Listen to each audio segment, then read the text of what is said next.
কাবাব দিয়েছিলেন শাহী কাবাব, এটাই হচ্ছিল ওর বাপের পোলাইটাই টুঙ্গা করে লইয়া আরুণ বাবু ছিল লগে নাতি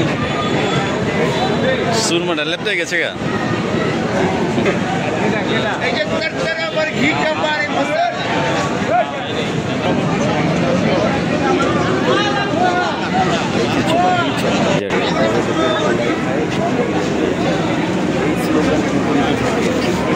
আগ মুহূর্তে এই মুহূর্তে রয়েছি আমরা চকবাজারে। দেখতে পাচ্ছেন দর্শক মণ্ডলী যে থরে থরে সাজানো রয়েছে ইফতারির বাজার। চিকেন কাবাব, জালি কাবাব, সুতি কাবাব এবং বিভিন্ন মশলা দিয়ে বানানো তৈরি, হাতের তৈরি অনেক সুস্বাদু এবং নজর কাড়া রং বেরঙের বাহারি খাবার সাজিয়ে রেখেছে এবং কাবাবগুলো ঝুলিয়ে রাখা হয়েছে ক্রেতাদের নজর কাড়ার জন্য।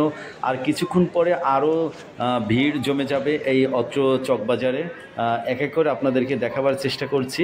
একটু যদি সামনে আমরা এগোই, দেখতে পাচ্ছেন দুই সারি, রাস্তার দুই সারিতে, এক সারিতে আপনার শরবত, বিভিন্ন আইটেমের শরবত, লাচ্ছি এবং ফালুদা, বিভিন্ন ধরনের আইটেম সাজিয়ে বসে আছে।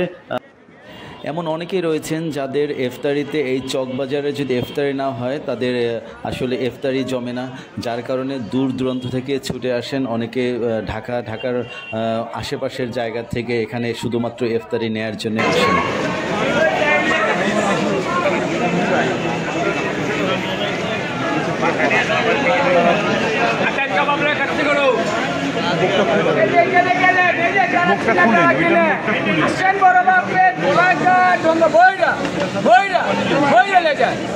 এছাড়াও প্রতিদিন এই ইফতারির বাজার অনেকে দেখার জন্য এখানে ভিড় করেন, যেমন বিভিন্ন সাংবাদিক, বিভিন্ন দেশের দূরদূরান্ত থেকে যে যারা ক্রিয়েটর রয়েছেন তারা দেখার জন্য আসেন। তো আমরা জন্য চলে এসেছি। দেখতে পাচ্ছেন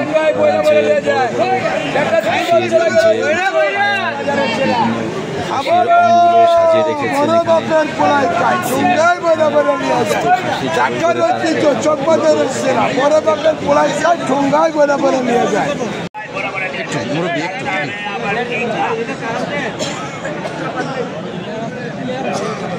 পাশাপাশি কিন্তু এই চকবাজারে ফলেও কিন্তু বিখ্যাত, যেমন তরমুজ এবং মালটা, কমলা, আপেল, এগুলো কিন্তু পাশাপাশি পাইকারি বাজার রয়েছে, যার কারণে এখানে কিন্তু দামটাও অনেক কম পাওয়া যায়, যার কারণে এখান থেকে তরমুজ অনেকেই কেনাকাটা করে থাকেন।